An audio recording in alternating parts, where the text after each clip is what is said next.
என் பெயர் ஈஸ்வரன். 4ஆம் வகுப்பு படிக்கிறேன். என் பள்ளியின் பெயர் ஊராட்சி ஒன்றிய தொடக்கப்பள்ளி பெருமாள். கும்பகோணம் மண்டலம் தஞ்சாவூர் மாவட்டம்.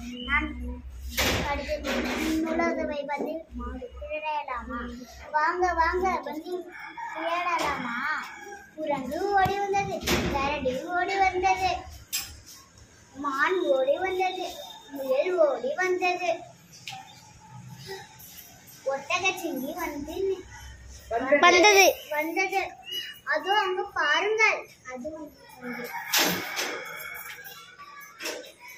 நான் வாளாலை தட்டுகிறேன், நான் கையாலை தட்டுகிறேன், நான் கொம்பாலை தட்டுகிறேன், நான் காலால் உதைக்கிறேன், நான் தலையால் தடுக்கிறேன், நான் தும்பி கையால் அடிப்பேன். அச்சச்சோ வந்து பறக்குதே. அதில் நன்றிகள்.